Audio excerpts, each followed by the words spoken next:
আজকে আমরা জানব কি এমন আমল রয়েছে যেই আমলটি করলে কদরের রাত্রির নেকি আমাদের আমল নামায় লিখে দিবেন আল্লাহ তাআলা। আসুন তাহলে জেনে নেই সেই রহস্যটি।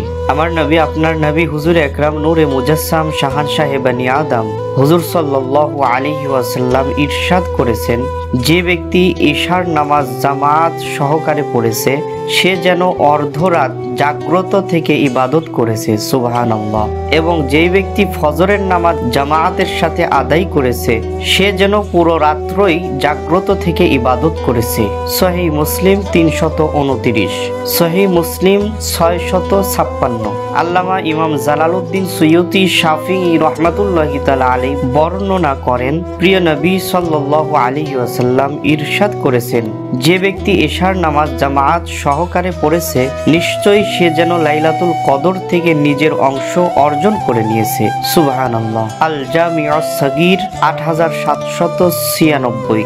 এখান থেকে আমরা বুঝতে পারলাম কদরের রাত্রিতে আমরা জাগ্রত হয়ে নবীজি সাল্লাল্লাহু আলাইহি ওয়াসাল্লাম ইরশাদ করেছেন, মান কামা লাইলাতাল কদরি ঈমানাও ওয়া ইহতিসাবান গুফিরা লাহু মা তাকদ্দামা মিন যামবি।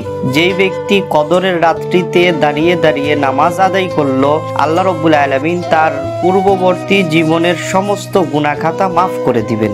আলোচনা থেকে আমরা এটাই বুঝতে পারলাম যে আমরা কি করব, কদরের রাত্রিতে অর্থাৎ রমজান মাসের শেষ দশকে প্রত্যেক দিন যেন আল্লাহ রাব্বুল আলামিন আমাদেরকে এশার নামাজ এবং ফজরের নামাজ জামাতের সঙ্গে আদায় করার তৌফিক দান করেন। জামাতের সঙ্গে যদি এশার নামাজ আদায় করি এবং ফজরের নামাজ আদায় করি তাহলে অবশ্যই সেই রাত্রই যদি কদরের রাত হয়ে থাকে তাহলে অবশ্যই সেই কদরের রাতের 1000 মাস নেকি আল্লাহ তাআলা দান করবেন, সেই নেকিগুলো আমরাও পেয়ে যাব, সুবহানাল্লাহ। অতএব আমরা কদরের রাত্রিতে এশার নামাজ এবং ফজরের নামাজ জামাতের সঙ্গে আদায় করব। আল্লাহ রাব্বুল আলামিন আমাদেরকে তৌফিক দান করুক, আমিন। আসসালামু আলাইকুম ওয়া রাহমাতুল্লাহি ওয়া বারাকাতুহু।